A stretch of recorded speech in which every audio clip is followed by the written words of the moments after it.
Importante. Este programa contiene entrevistas no periodísticas con fines de entretenimiento y no debe ser considerado como asesoramiento profesional, recomendación en ningún caso. Este podcast es de una mujer que no sabe nada y pregunta de todo.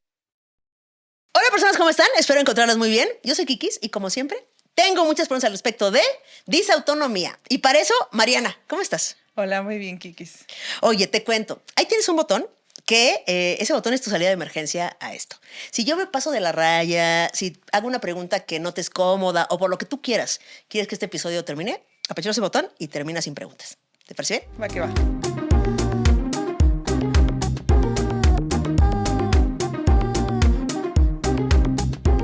Ahora sí, Mariana, ¿qué es la disautonomía?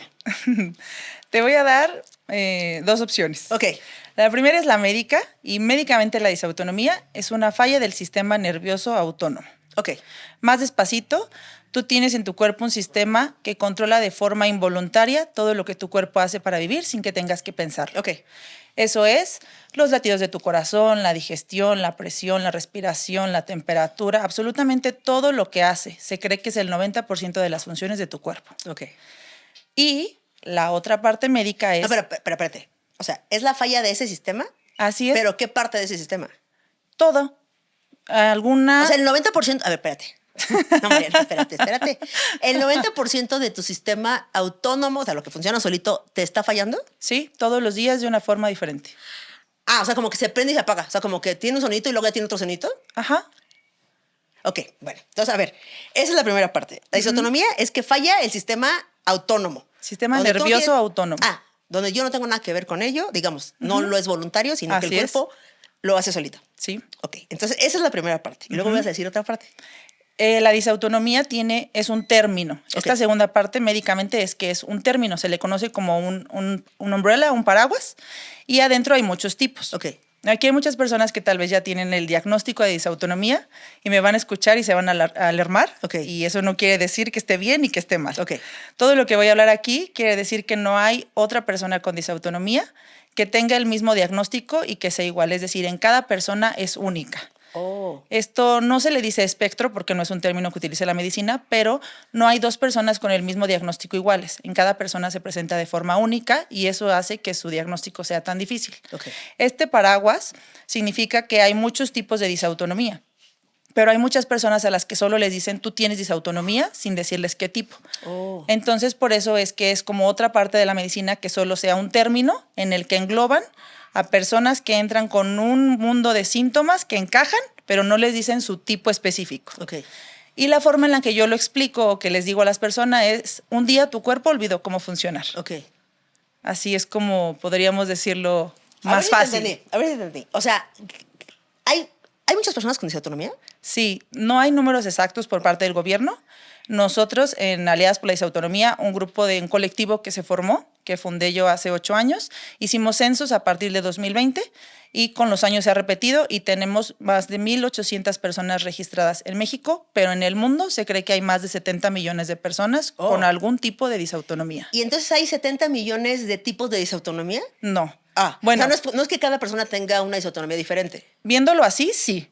Okay. O sea, viéndolo de que hay un tipo único por cada persona. Y por lo que entiendes, sí. Por la combinación que tienen. O sea, a ver, si a ti, Mariana, tienes disautonomía y te fallan en este momento estas 5 cosas, ¿ese es un tipo de disautonomía? No. A ver, explícame los tipos.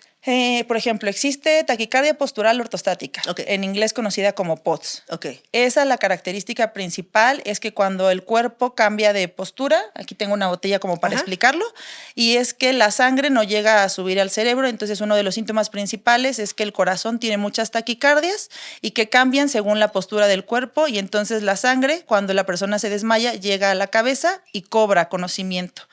Entonces, la analogía de la botella o esto que hice es para ejemplificar cómo la sangre de la persona no tiene la capacidad de circular el flujo sanguíneo correctamente y entonces cuando se desmaya, el conocimiento lo recobra de manera rápida porque al acostarse, desmayarse, sí. La sangre vuelve a fluir rápido a su cerebro y entonces cobra conocimiento. Okay. Los desmayos son uno de los síntomas principales en muchos tipos de disautonomía, pero por ejemplo en el POTS, el taquicardia postural ortostática, que quiere decir, lo ortostático quiere decir con el cambio de postura del cuerpo. Okay. es una de las características principales, pero no es exclusivo de ese tipo de disautonomía. Hay otro tipo de disautonomía que se llama síncope vasovagal. Y eso tiene que ver con un nervio que tenemos aquí, que es el nervio vago, que todos los seres humanos tenemos, y que ese nervio vago estimula a través del cerebro por indicaciones todos los órganos o tejidos y que manda señales de cómo es el funcionamiento. Entonces, este sistema nervioso autónomo presenta fallas, es como sé que algo pasa en mi cuerpo, pero no sé dónde, entonces manda una señal, esta señal se altera y en lo que averigua dónde está el problema que quiere arreglar, manda otros síntomas. Okay. Entonces, estos síntomas se alteran y eso es lo que cuando hay esta mala coordinación y este equilibrio que se pierde en las funciones del cuerpo, generan una disautonomía. Entonces hay disautonomía, taquicardia postural ortostática, síncope vasovagal, ganglopatía autonómica autoinmune. O sea, hay muchos tipos de disautonomía, pero cuando te digo que no hay dos pacientes iguales es porque aunque tengan tipos idénticos, no presentan los mismos síntomas ni el tratamiento les funciona igual a cada paciente. ¡Qué problemón! Sí, es muy complicado. Bueno, a ver, ¿y tú qué tipo de disautonomía tienes? ¿No lo sabemos o sí lo sabemos? ¿Qué? Ok. Yo nací con disautonomía, pero se me descubrió hasta los 23 años. Oh. Es decir, pasé 23 años de mi vida sin saber que lo tenía. Pero, a ver, tú... Regresemos tantito. ¿Esto que tú tienes es genético? ¿La disautonomía es genética? Podría serlo. Puede ser genética, es decir, de nacimiento. Puede ser adquirida. Por ejemplo, personas que tuvieron infecciones fuertes o COVID muy fuerte, lo que se le conoce como long COVID, podría ser un tipo de disautonomía. Personas con alguna enfermedad autoinmune, como en mi caso, que tengo enfermedad de Addison, que eso es otro tema totalmente diferente, podrían desarrollar como forma secundaria alguna disautonomía. Personas con diabetes de algún tipo muy severo podrían desarrollar alguna disautonomía. A mí me diagnosticaron la disautonomía como consecuencia de esa enfermedad autoinmune. Pero una vez que tú ya conoces lo que es disautonomía, todo lo que abarca y todo lo que es, y miras hacia tu pasado, te das cuenta que siempre estuvo ahí. En mí, como soy un paciente que tiene muchas condiciones médicas, que tiene muchos otros diagnósticos, ya es algo que sabemos que en mí es de origen. No te puedo decir ahorita si es genético o no, porque mi estudio está en Alemania, está en eso. Más adelante tendremos la respuesta, pero lo más probable es que en mi caso sí, porque además tengo autismo y tengo otra condición de tejido, del tejido conectivo. Y generalmente estas condiciones vienen, cuando tienes las tres, sí quiere decir que es genético. Entonces, lo más probable es que en mí, por las características, sí lo sea. Oye, ¿y en tu familia ha habido alguien que tenga, o que se sospeche, porque a lo mejor nunca se supo a ciencia cierta, pero se la pasaba muy mal? Tengo la gran fortuna de que soy una persona con mucha suerte y no tengo lazos familiares, casi todos se fueron por considerarme una persona hipocondriaca. Es parte de la violencia familiar que sufrimos las personas con discapacidades invisibles, con enfermedades crónicas. El abandono es parte de eso. Mi única familia es mi mamá. No tengo ningún otro tipo de apoyo, entonces no puedo conocer mucho de mi historia clínica por este tipo de violencia que pasamos muchos pacientes con este tipo de condiciones. Claro. Lamento mucho que hayas pasado por eso. Es complicado, pero es bueno nombrarlo porque es algo que también se vive y es algo que se afronta. Y es algo complicado en el momento del diagnóstico, porque tal vez tener esas respuestas me ayudarían a encontrar muchas otras cosas. Claro. Y no solo a mí, a prevenir también cosas con la sociedad y con lo otro, porque tal vez podría decirle, oye, busca por aquí o averigua esto, pero pues no está la opción. Entonces, con las herramientas que tenemos, hacemos lo que podemos. Órale. Entonces, a ver, dice, tú, o sea, todo empezó con pequeños síntomas. O sea, ¿cómo te diste cuenta que tenías esto? Porque como me lo enseñas, es como, ¿es eso o muchas otras cosas? O sea, pasa mucho tiempo para que eso o sea, para que te den un diagnóstico. El promedio de diagnóstico en México, los datos que yo te estoy dando en México los sacamos del censo que se hizo en Aliadas por la Disautonomía. Y son comparados con Disautonomía Internacional, que es como el organismo internacional de donde tenemos datos de referencia. En el mundo, el promedio de diagnóstico de la disautonomía es de 6 años. Y existe una campaña que se hace en junio, 6-15, que es cambia 6 años por 15 minutos, que es en promedio o en teoría lo que le cuesta al resto de los padecimientos llevarse a un diagnóstico. Normalmente algún otro diagnóstico de cosas comunes o conocidas tardaría 15 minutos, ¿no? La disautonomía en el mundo tarda 6 años. En México el promedio es de 10 años o más. ¿Qué? Y eso es porque la disautonomía comparte síntomas con más de 100 enfermedades. Es decir, yo sin tener 100 enfermedades diagnosticadas, tengo síntomas de 100 enfermedades. No manches. Un día tengo vómitos, diarrea, otro día tengo taquicardias, que es que el corazón lata muy rápido, o bradicardias, que es que el corazón lata muy lento, presiones muy bajas o presiones muy altas, porque aunque la disautonomía es más común tener presiones bajas, y por bajas me refiero, yo sin medicamentos, 60-40. Okay. Cuando una presión promedio es 120-80, 110-90. Entonces, pues baja es muy baja. Pero hay personas con disautonomía que tienen hipertensión, es decir, presiones muy altas. Hay cosas como lipedema, que es una retención de líquidos muy fuerte en los miembros inferiores o en los brazos. Muchos temas de hipoglucemias. O sea, podemos tener muchos síntomas como si presentáramos otro tipo de enfermedades, y el diagnóstico se complica por eso, porque imitamos síntomas y entonces los médicos no saben cómo buscar porque te hacen estudios y tus estudios salen bien. Y entonces lo que hacen es que te mandan al psiquiátrico, porque entonces eres hipocondriaca, o buscas atención porque te hacen estudios médicos y todo está perfecto, pero el paciente sigue teniendo síntomas, o las personas con disautonomía siguen presentando síntomas, malestares, pero clínicamente están sanos, porque además tú me ves y yo luzco perfecta. Pero además la disautonomía es considerada una discapacidad invisible. En algunos es de tipo dinámica o de tipo orgánica o neuromotora, pero en todos los casos es real. Claro. Ahora, por ejemplo, estas cosas que me dices que te pueden pasar, ¿pasan de un día para otro? O sea, sí, tú un día tienes eso, la pierna, y al otro día ya no la tienes y tienes otra cosa. Sí. Es que eso está fuertísimo para el diagnóstico, porque es que, de veras, se lo juro que yo tenía la pierna así, o se lo juro que yo tenía taquicardia. O sea... Puede ser en el mismo día. O sea, yo puedo estar ahorita hablando contigo y pararme a tomar agua y desmayarme en el camino. O estar incluso ahorita en el podcast, que esperemos que no. Y si se graba, mira, ya tenemos evidencia. Y estar aquí de la nada y así yo, y como narcoléptica, irme. ¿Pero cómo vives así, Mariana? Pues porque así no, diría algún canal famoso, así nos tocó vivir. Pero me refiero, o sea, sí, pero literalmente, ¿qué estrategias usas para poder salir? O sea, para poder venir a grabar, por ejemplo, ¿no? O sea, como si no sabes si te vas a desmayar, o si se te va a dar taquicardia, o si te vas a vomitar. O sea, hay como tanta infinidad de cosas que te pueden pasar, que ¿cómo haces para hacer eso? Para venir para acá, por ejemplo. Lo que buscamos es, una vez que ya me preguntaste cómo fue mi diagnóstico primero, y mi diagnóstico fue hasta que me convertí en un vegetal. Y eso fue, mi primer diagnóstico llegó a los 12 años. Y fue muchas alergias. Yo tenía más de 60 alergias y fue mi primer acercamiento con los médicos. Y en ese momento a mi mamá le dijeron, su hija es autoinmune, y eso quiere decir que tu cuerpo se ataca a sí mismo. O sea, tenemos un sistema inmune que es el que nos defiende cuando tenemos gripa. En el caso del mío está confundido y entonces se ataca a sí mismo. Pero no supieron detectarme qué autoinmune era. O sea, fueron a las más comunes, lupus, artritis reumatoide, como las más conocidas, y dieron negativo. Pero mi cuerpo seguía siendo hiperreactivo a todo, ¿no? Entonces estuve en un proceso de alergias, de antígenos y cosas así, y a eso era como lo más que dábamos, ¿no? Y de ahí hasta los 23, pues estuve en entradas y salidas de hospitales por alergias y por todo, y se me fue controlando así, pero era todo lo que yo tenía. Y pues siempre asociaron a que era muy alta, entonces mi peso pues era muy bajo porque era muy alta y era muy delgada, entonces por eso la presión baja. O sea, como que todos los síntomas que yo presenté desde los 12 años hasta los 23 los justificaron con mi altura, mi peso, me estresaba, o con el tema de mi familia y con todo eso. De hecho, me da risa porque tengo autismo, bueno, soy autista, y mi diagnóstico más común para mí, que es el autismo, es el que llegó más tarde. Entonces es cómo es que durante todo ese proceso, mi diagnóstico más común, que para mí es el autismo, fue el que llegó más tarde, porque nadie lo vio por estarse viendo todas las otras cosas, ¿no?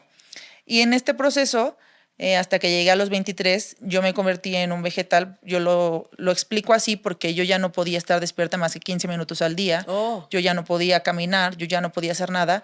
Y fue porque la autoinmune que yo tengo, el Addison, destruye las glándulas que están arriba de los riñones, que se llaman glándulas suprarrenales, y explico esto para que se entienda la disautonomía.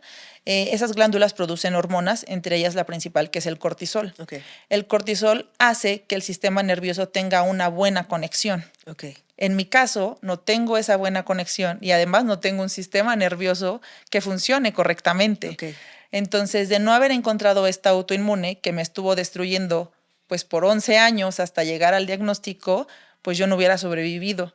Entonces, una vez que ya me empiezan a suplementar con corticosteroides de forma artificial, empiezo a recuperar el equilibrio y entonces ya una vez que hacen esto, entonces ya comienzo un tratamiento de disautonomía y entonces ya comienzo ahora sí a tener las herramientas para poder tener una calidad de vida. Pero empieza el siguiente reto. Ya sabemos que tengo, qué autoinmune tengo, que además tengo esta disautonomía. En ese momento no sabíamos si era consecuencia de o si yo había nacido con ella. Ahora ya sé que nací así porque ya cuando la conoces y la ves hacia atrás es como toda la vida estuvo ahí, ¿no? Claro. Pero te dan tu receta y vas a la farmacia y no existe en México. ¿Qué? Y yo, exacto. Es como, ok, ya lo logré. Ya ahora voy a la farmacia y no, pues no la trabajamos. ¿Cómo que no la trabajan? Se le conoce como medicamentos huérfanos y es que los necesita una población tan pequeña en el país que las farmacéuticas pues no los tienen porque pues no son consumibles o no. ¿Y entonces? Pues los tienes que importar. ¿De dónde? Pues de Estados Unidos o de donde sea. Mi medicamento lo traen de la India y bueno, lo fabrican en la India y de la India a Estados Unidos y de ahí ya lo traen. ¿Cuánto cuesta eso? Como 3,800, 4,000. Ese medicamento. Y lo tomas cada mes, supongo. Diario. O sea, pero me refiero a esa caja que Sí, dura, sí, al mes. Diario, o sea, mi dosis de medicamentos diarios son 10 pastillas y son entre 250 y 300 pesos diarios. Wow, es una lana, pues. Pues solo es medicamento, sin considerar suplementos, terapias. O sea, no estoy hablando de mi renta o mi comida. Sí, claro. Estoy hablando solo de tomarme 10 pastillas para poderme levantar de la cama. Sí, claro. Porque esas pastillas van aumentando. Porque es un enfermo crónico degenerativo. La disautonomía es un espectro enorme y es muy diferente en cada paciente. Como hay personas que solamente requieren sal y aumentar líquidos y una buena alimentación, como hay personas que requieren suplementos de todo. Y esta disautonomía va a cambiar, por eso les digo que no hay dos tipos de disautonomía iguales, porque depende de tu combinación. De todo, de tu combinación de acceso a medicamentos. Todo mi tratamiento ha sido siempre en médicos privados. Eso es estar vivo es un privilegio y tener salud es un lujo. Pero si yo teniendo todos esos accesos con médicos privados, tardé 23 años. Claro. No me imagino, y no me lo imagino, pero sí lo sé porque tengo acceso a muchas historias de cómo es en el tema de salud pública. Entonces, conseguir estos medicamentos y además, ya que lo consigues, comienza el tema prueba y error, porque el tratamiento que recibo yo hoy, mañana mi cuerpo lo puede rechazar. Y dentro de este proceso, del 1 de junio, que a mí me diagnostican de 2016, a agosto yo tuve un infarto cerebral para encontrar la dosis correcta. ¿Qué? Que fue la que me permitió llegar hoy a grabar contigo. O sea, ¿tuviste un infarto cerebral por una dosis? Sí. ¿Por encontrar la dosis correcta de un medicamento? Es correcto. Wow. Porque no tuve la oxigenación correcta para poder, pues sí, en toda la dosis de medicamentos para que mi cuerpo tuviera lo que necesitaba para seguir avanzando. ¡Qué fuerte! O sea, está complicadísimo. Porque es como divertido. por todos. Es divertidísimo. Suena divertidísimo. Oye, ¿hay alternativas que te ayuden? Bueno, primero contéstame cómo le haces ahora para salir. O sea, ¿cómo te cubres para poder salir ante tantas cosas que te pueden pasar? Pues la magia está en conocer tu cuerpo. Justo lo que yo hice en ese proceso fue abrir una página que en su momento se llamaba Loving Blue y que ahora se llama Aliadas por la Disautonomía, en las que yo les iba contando mi proceso de cómo conocía mi cuerpo. Tengo la ventaja de que mi mamá es médico veterinario, médico al fin. Y ella me explicaba cómo funciona un cuerpo sano y cómo funcionaba el mío. Y entonces era como, tienes que usar calcetas de compresión. ¿Pero por qué? Porque los vasos tienen una parte que hacen esta función como de bomba y entonces los tuyos no lo hacen y entonces la calceta suple esa función. Y, entonces traigo calcetas de compresión ahorita. Pero yo en el metro no puedo porque, no, es que con el calor del metro tu cuerpo no termorregula y entonces traigo un ventilador de cuello para eso.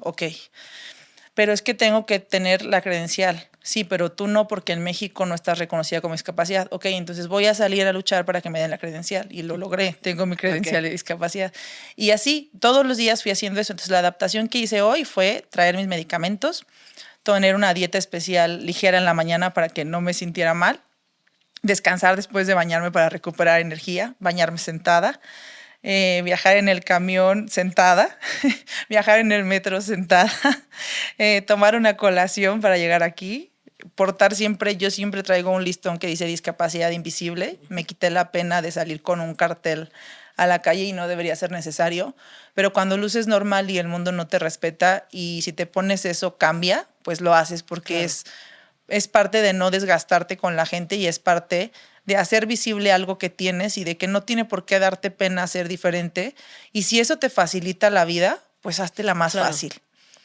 De tomar mis sueros, yo sé que hay mucha opinión médica sobre marcas, sales y todo, pero a mí ese me hace bien, no me genera náuseas, no me da dolor de cabeza, no nada.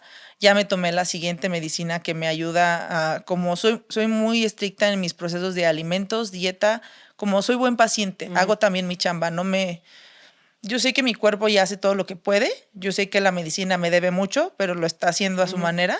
Ahora hago lo que sí está en mis manos. Fui a mi terapia ayer y ahorita estoy como con lo que puedo en este momento y ya lo demás me preocupo por la recuperación mañana.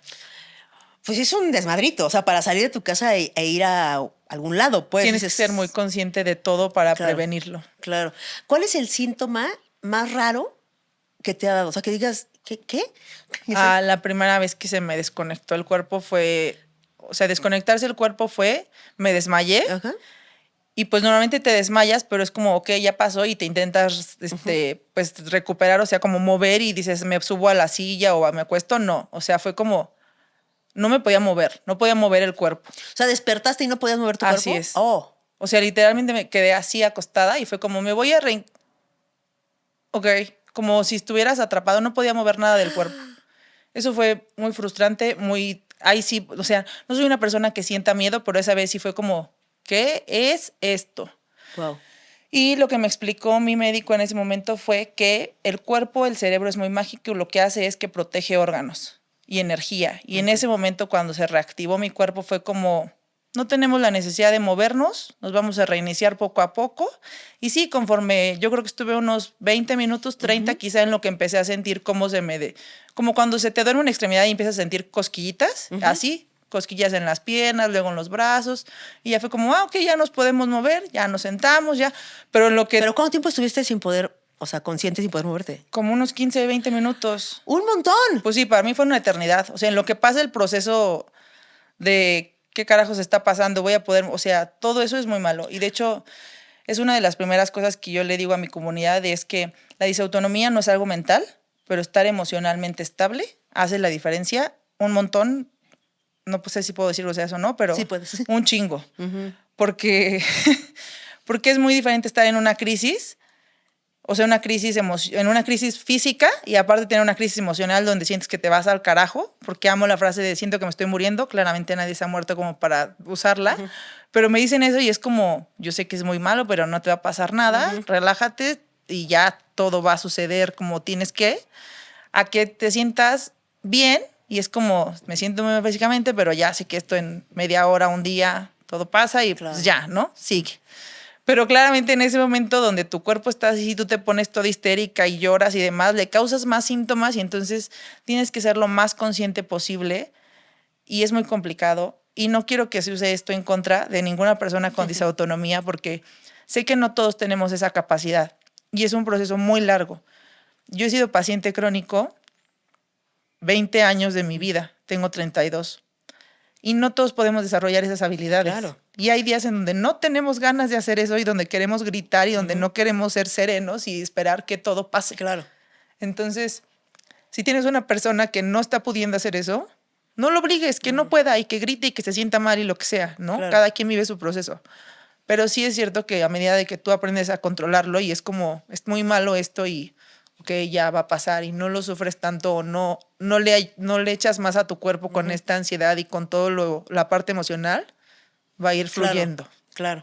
Ahora, mucho de lo que me has dicho y supongo que mucho de lo que duele cuando te pasa esto es justamente esta onda de es psicológico, quiere llamar la atención.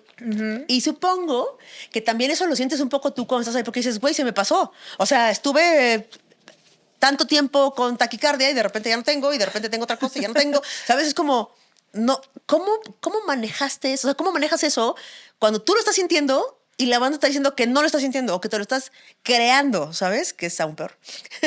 Justo por eso fue como, no lo logré, no quería llorar y ya lloré, pero es este sentimiento de frustración y no es tanto mío, sino ver como el daño que le han creado un buen de gente. Uh-huh.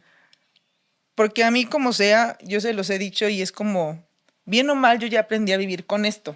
Uh-huh.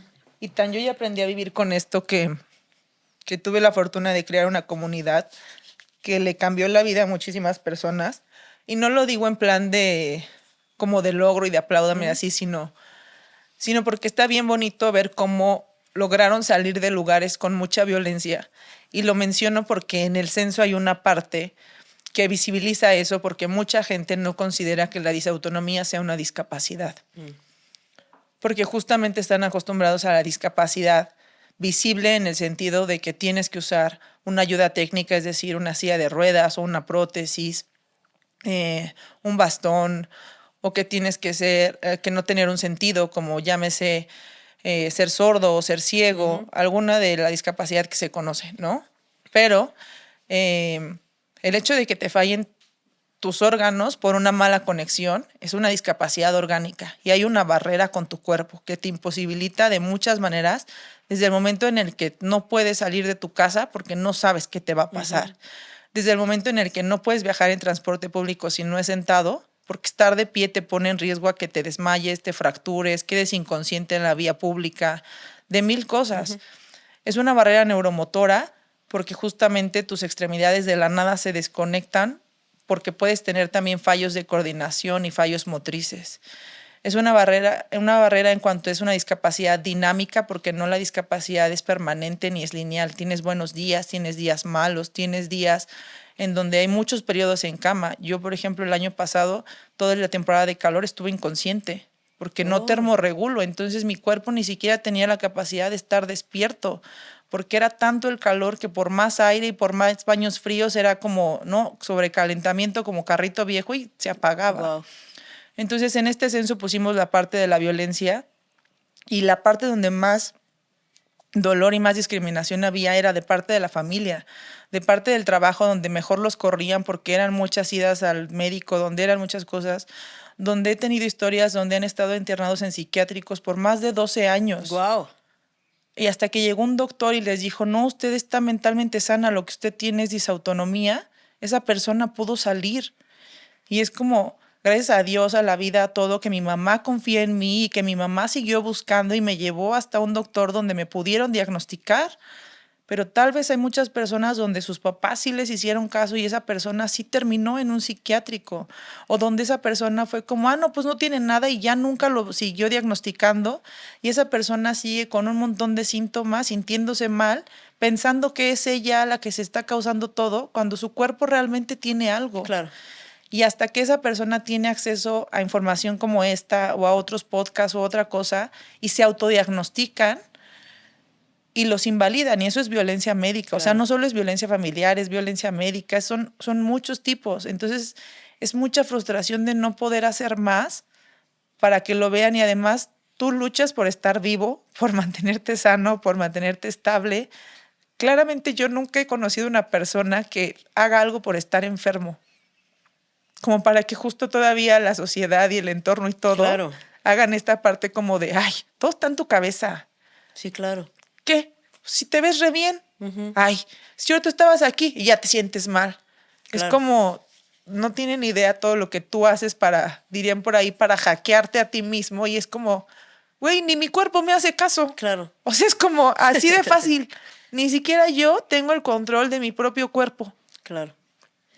Oye, fíjate que yo en este programa he entrevistado pues, a diversas personas con diferentes discapacidades. Uh-huh. Y algunas de estas personas con discapacidades muy visibles como que sueñan o desean ser invisibles. Es como el derecho a la invisibilidad, el derecho a pasar desapercibido, el derecho a que no me volteen a ver, el derecho a que ni se enteren que estoy aquí. Y ahora tú vienes y me dices que la discapacidad invisible también es un broncón, porque es justamente como, no te creo que estés así, no te voy a dar el asiento, no te voy a pasar, no te voy a dar el servicio, no te voy a dar la credencial, no te voy a hacer lo que sea. Ajá. Y entonces, Mariana, o sea, ¿cómo le hacemos como sociedad, como la banda, para dejar de ver lo que no quiere ser visto y ver lo que quiere ser visto, sin en esto estorbar, ni molestar, ni dañar, ni insultar, ni... ¿Cómo? ¿Qué hacemos, güey? O sea, ¿cómo le hacemos? Es que creo que es más un tema de ser humanos. Creo que va más allá del tipo de discapacidad o el tipo de en dónde encajamos de si somos LGBT, si somos autistas, si somos discapacidad, si somos mujeres o hombres. Es como sociedad creo que todos tenemos que regresar al tema de todos somos humanos, todos tenemos derechos y todos tendríamos que regresar a la parte del civismo y a la parte de... Yo lo venía pensando en el metro porque estaba yo sentada en el lugar de reservado y una persona, una mamá con un niño me dijo, ¿sí sabes que está reservado? Yo con mi gafete de discapacidad invisible le dije, sí. Dice, también hay una señora en la tercera edad. Y le dije, sí, pero si viajo de pie me desmayo. Y luego, y ya, yo preferí mejor callarme porque fue como, y luego me queda claro que no estás entendiendo. Y el entorno justamente solo se te queda viendo con cara como, y no se va a parar. Y es como, y todos ustedes que están aquí viendo, ¿qué pedo, no? Claro. Entonces es como, los que somos conscientes, hacemos los que nos cuestionamos. Pero es más fácil ignorar todos los que están además que actuar. Claro. Entonces creo que va más de entender que estamos a un paso de estar del otro lado de todo y que, bien dice por ahí una Juana, no tienes que ser la causa para apoyarla. No tienes que esperar a tener discapacidad para reaccionar o para apoyar. No tienes que esperar a ser un adulto mayor, no tienes que esperar a ser papá, no tienes que esperar a no a ser parte de la comunidad, pero a tener una persona en la comunidad para involucrarte o todo este tema, ¿no? Entonces, yo creo que es cuestión nada más de civismo y respeto y es como si alguien te está pidiendo ayuda, entiendo que vivimos en un país en donde la ayuda muchas veces se transforma en oportunismo, pero yo creo que te das cuenta quién te está pidiendo ayuda porque realmente la necesita y quién te está pidiendo ayuda con ganas de... Sí, claro. ¿No? Claro. Entonces creo que va un poco de ahí. Siento yo que son como cosas básicas en cuanto a respeto, empatía y compasión que justo va a dar el paso a la acción y no solo a quedarte viendo como si necesita ayuda. No, míralo, sí lo está logrando. Claro, claro. A ver, ahora dime una cosa. ¿Y la chamba? O sea, porque si tú te sientes mal de muchas cosas en diferentes días, ¿cómo funciona con la chamba? O sea, ¿tú a qué te dedicas? ¿De qué trabajabas? O sea, ¿cómo pasó? ¿Qué? ¿Qué? Pues yo ahorita tengo un taller que se llama Confetti, donde junté todas mis terapias ocupacionales y donde junté lo que yo hacía. Yo de profesión soy productora. Okay. En eso estudié.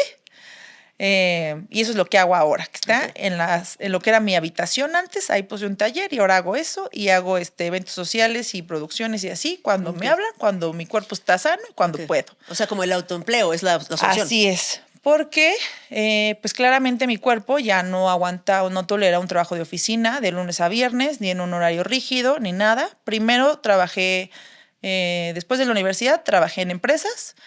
Cuando me diagnosticaron estaba yo en una hacienda en Amecameca. Ahí fue donde tuve el evento cerebrovascular, pero justamente me salvé de milagro porque había un doctor hospedado en la hacienda y ahí lo dejé. Porque el trato con mi mamá para que me deje ser así de libre y de independiente es que siempre soy responsable de mi salud y ya puedo hacer lo que yo quiera, ¿no?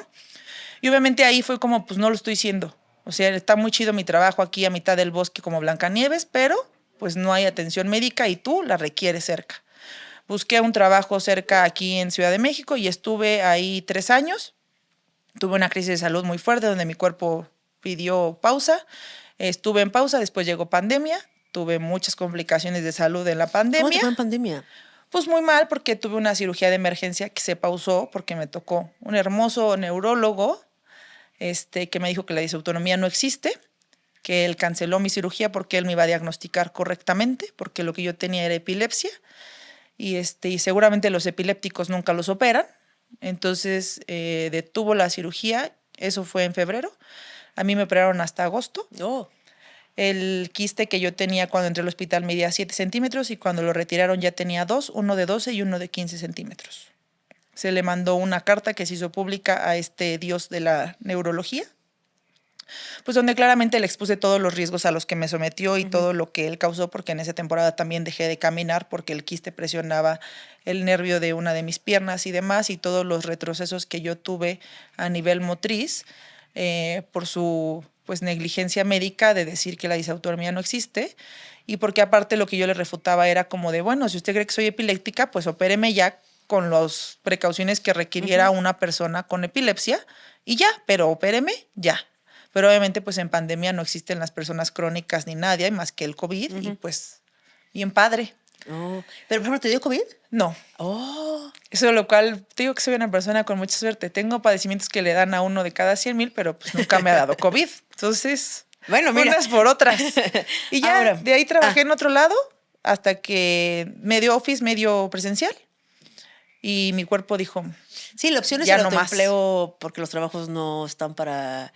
O sea, no hay trabajos como tan flexibles y así que para pues eso. te he de decir que, o sea, he de agradecer que mis jefes fueron muy buena onda, me daban los permisos que yo requería y me llegaba a acostar en la oficina como abajo de mi escritorio y subía mis piecitos, lo que ocupaba. O sea, buena onda la banda, pero sí no es algo mantenible. No es común, pues.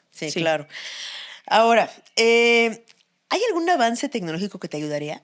O sea, ¿hay algún avance tecnológico que digas, es que si inventaran?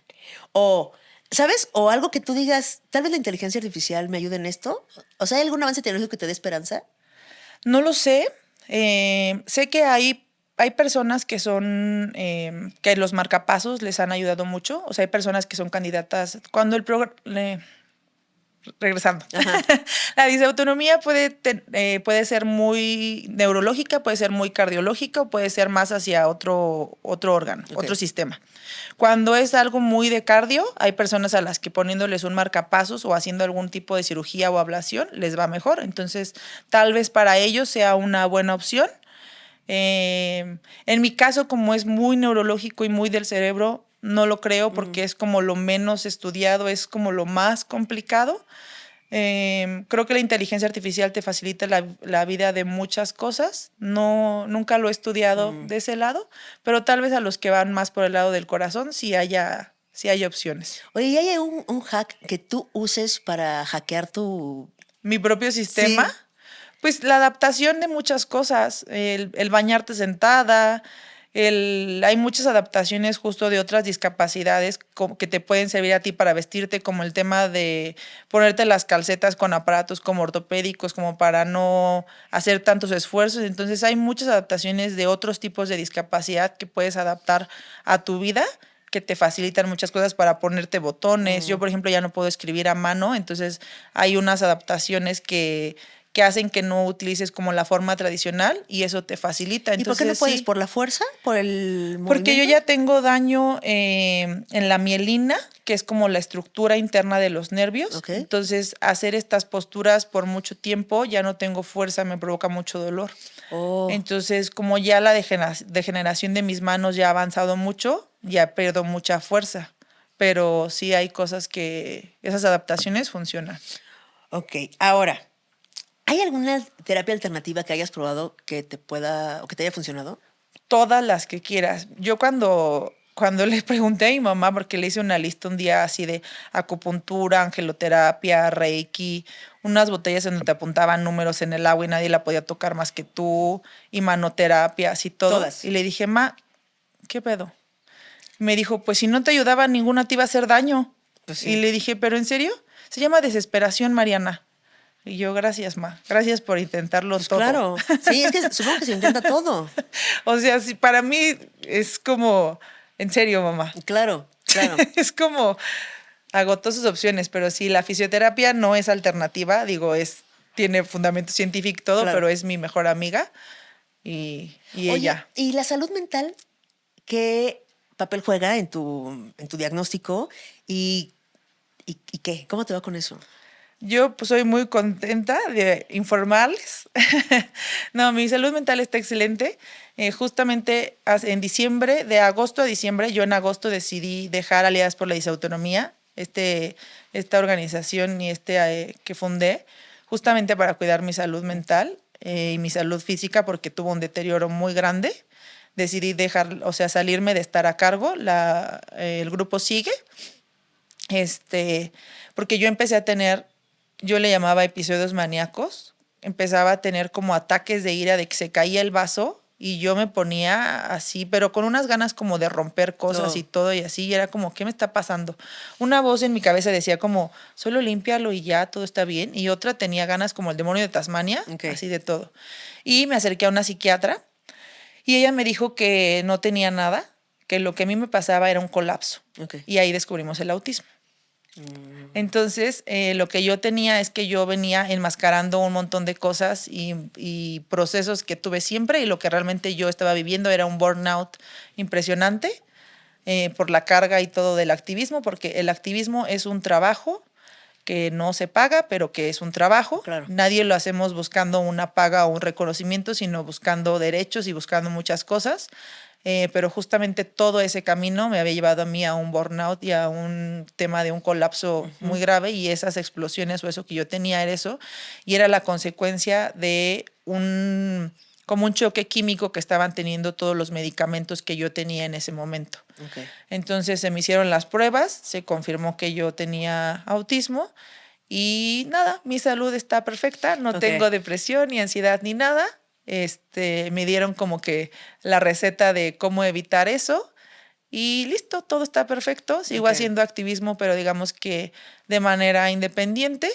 Continúo con mi proceso genético para saber el origen de las cosas sin respuesta y todo, pero sí creo que es muy importante en la disautonomía llevar un tratamiento.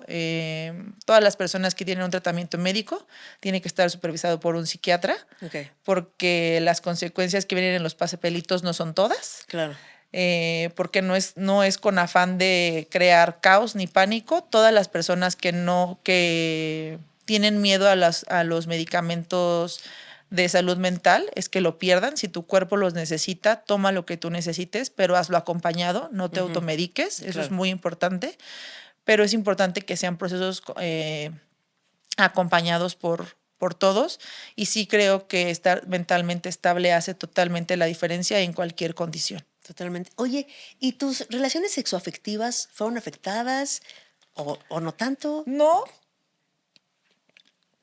yo no tengo ningún problema en cuanto, o sea, es muy cansado porque obviamente gastamos muchísima energía.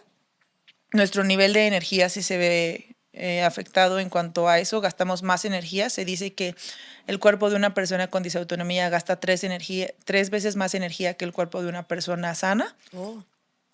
Por cómo funcionan todos sus sistemas y por la alteración de todo, obviamente el cuerpo trabaja muchísimo más. Pero no lo veo yo como en el tema sexual afectado, más allá de que quedas más cansado que las personas. Pero en lo sexoafectivo, o sea, por ejemplo, en ligar, en tener pareja, en el Tinder, o sea, ¿es algo que pones en tu bio de Tinder? Yo lo pongo en todos lados, porque sí es muy diferente para mí. Para mí sí es una característica de Mariana. Para mí tener disautonomía sí define muchas cosas de mi vida. Mucha gente me dice, es que no eres más que el diagnóstico, o no eres la disautonomía. Pero si lo evalúas, todas las decisiones que yo tengo que tomar dependen lo que pasa en mi vida y lo que cambian. Yo sí tengo que ver cómo estoy vestida, si me peino o no, porque todo gasta energía. Y una forma fácil de explicártelo y por qué si lo digo es la teoría de las cucharas. La teoría de las cucharas explica que las personas sanas tienen cucharas ilimitadas de energía. Y las personas con alguna condición, no solo la disautonomía, sino cualquier padecimiento, incluso neurodivergencias, tienen cucharas ilimitadas de energía. Vamos a hacer un ejercicio. Tú te despiertas y ¿qué haces? Voy al baño. Te levantas de la cama, una cuchara. Y luego vas al baño. Voy al baño. Otra cuchara. Y luego me regreso a la cama. Otra cuchara. Perfecto. Y luego pues al rato me tomo un café. Pero bueno, me paro otra vez. Y luego voy a prepararme un café. Te desplazas y luego te preparas un café. Me preparo un café. Llevas 6 cucharas. ¿Qué hora del día es? 7 de la mañana. Si yo solo tengo 12 cucharas al día como persona crónica, No, pues a las 9 ya te volviste a dormir. es correcto. Entonces, esta teoría de las cucharas justamente sirve para explicarle a tu alrededor o a tu entorno cómo administrar tu energía y en qué actividades haces y por qué es tan importante que personas como yo, por ejemplo, dependamos de un cuidador. Y por eso es que la disautonomía es considerada una discapacidad. Y eso hace que dependamos de manera temporal o parcial o completa de dependientes, ya sea físicos, económicos o ambos. Porque si yo no tuviera a mi mamá que me hace el desayuno o que me tiende la cama o que me lava la ropa, yo no podría ser funcional en las demás cosas. Claro, porque ocuparías tu energía en eso. Así es. Entonces, para estas personas, para cuando salgo o para cuando hago cualquier cosa, yo sí tengo que decirles, porque además tengo que saber a dónde voy. Porque en ese lugar hay algo que yo puedo comer, en ese lugar hay ruido, en ese lugar hay, ¿qué temperatura hay? ¿Qué más cosas hay? ¿Me puedo sentar? Vamos a ir a un concierto. Pero en el concierto va a haber mucha gente o no. ¿Voy a estar parada? ¿Cómo vamos a llegar al concierto? Entonces sí es algo que tienes que comunicar, Claro. porque sí va a cambiar muchas cosas. Y desafortunadamente no todas las personas están dispuestas a quedarse en tu proceso. Y esa es otra parte complicada. Claro. Yo tengo muchos amigos virtuales, físicos no tanto, pero los que están los aprecio mucho porque se quedaron o eligieron quedarse o llegaron ya conociéndome a mí. Pero de los que ya me conocían antes y después del proceso son muy pocos, porque no logran entender esta diferencia o no aceptan vivir el proceso. Y también es válido. Entonces sí, es complicado en muchos aspectos. Qué cabrón. Ahora, ¿tú qué mensaje le darías a quien ha sido recién diagnosticada? Que no está solo, que habemos millones como él, que tiene una familia de libélulas que está para apoyarlo, para recibirlo, para guiarlo, que justamente estas redes de apoyo hacen la diferencia y que se crearon para eso, para guiarlo en el camino, que ya hay muchas herramientas, que si bien aún hay muchas cosas que no sabemos, que aún podemos aprender, hay muchas respuestas que ya podemos darles los que llevamos este camino. Claro. Y que como somos tantos, seguramente algo de lo que ya aprendimos entre todos le puede ayudar. Claro. ¿Y por qué libélulas? Es el símbolo de la disautonomía. Ah, ok. De forma internacional. Y es un animal, bueno, un insecto que representa la transformación, la adaptación al cambio. Y es el color, bueno, en especial la mía es turquesa porque es el color de la disautonomía. Okay. El mes de concientización es en octubre. Y la mía en especial está formada por una cuchara al centro por la teoría de las cucharas. Ok. Oye, Mariana, ¿y cuál de todos los médicos especialistas diagnostica la disautonomía? Los principales son médicos, cardiólogos, neurólogos o internistas. Ok. Disclaimer, no todos los cardiólogos, neurólogos e internistas saben de disautonomía. Ok.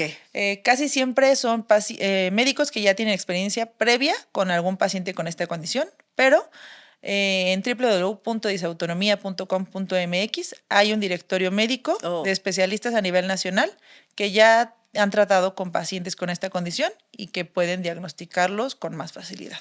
Oye, ¿y qué es lo que hay que entender de la disautonomía? Perdóname. Que es real, que no porque sea invisible no quiere decir que no exista, que es única en cada persona, que no podemos no creerle a la persona, que justamente los escuchen, que ellos los están guiando. Muchas veces esto es un trabajo en equipo de la persona y el médico. Okay. Esa es la mejor forma de llegar al tratamiento adecuado, al diagnóstico oportuno y a encontrar la calidad de vida de la persona. Como no hay un tratamiento universal, la mejor forma de hacerlo es en equipo y que la red de apoyo que se forma con amigos, familiares y el entorno es lo que puede hacer la diferencia. Buenísimo. Ahora, vamos con las preguntas de producción. ¿Te las podemos hacer? Hola, yo tengo una duda.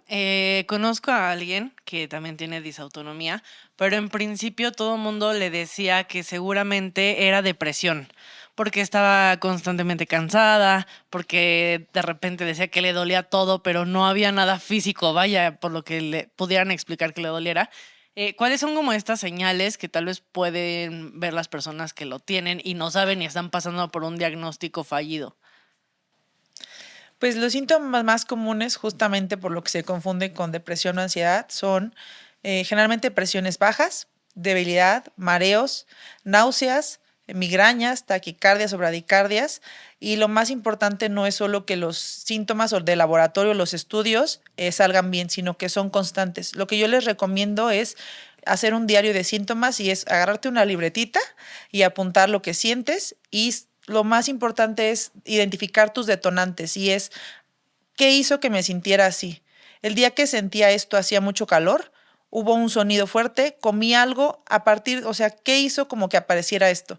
Con el tiempo que lo vamos como escribiendo, nos vamos dando cuenta como qué va pasando. A veces sí hay algo, a veces no, pero esas cosas van ayudándole al médico a encontrar un patrón. Ok. Y eso va haciendo que aparezcan como justamente estas señales que nos guían hacia el camino. Y cuando ya se vuelve una constante, casi siempre podemos llegar al diagnóstico correcto. Buenísimo. ¿Alguna otra pregunta? Sí. Sí, también hay alguna especie de comorbilidad que siempre vaya atada a la disautonomía. No siempre porque no hay algo específico, pero es muy común que la disautonomía venga acompañada de enfermedades autoinmunes.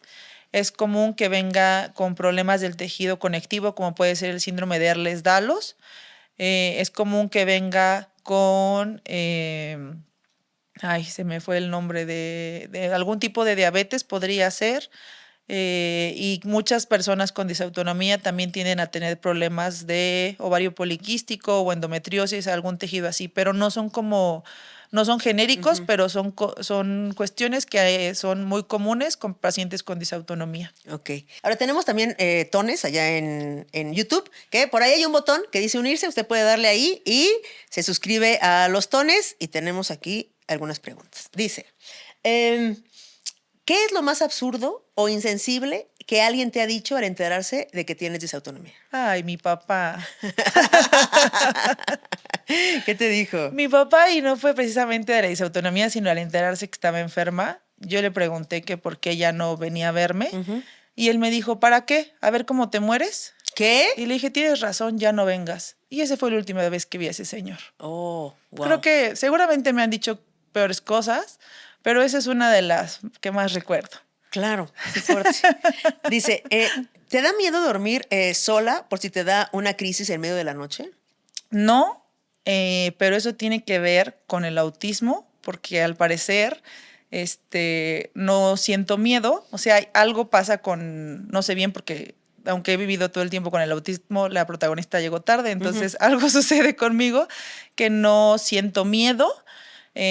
No hago cosas tontas porque lo proceso, o sea, lo racionalizo, Sí. pero no lo siento. Entonces no tengo como este tema como de los miedos. Aprendí a las cosas de medicina desde muy chica, desde los 12 años. Entonces, pues no es esta parte como de cosas médicas y así, porque yo me sé hacer todo, me sé canalizar, me sé inyectar. Entonces, como que cualquier cosa que me podría pasar médica lo podría resolver técnicamente sola. Lo más que me ha pasado son shock anafilácticos, que es que se te bloquea la garganta o las vías respiratorias, pero la casa es una clínica veterinaria, entonces tengo mucho equipo médico cercano, claro.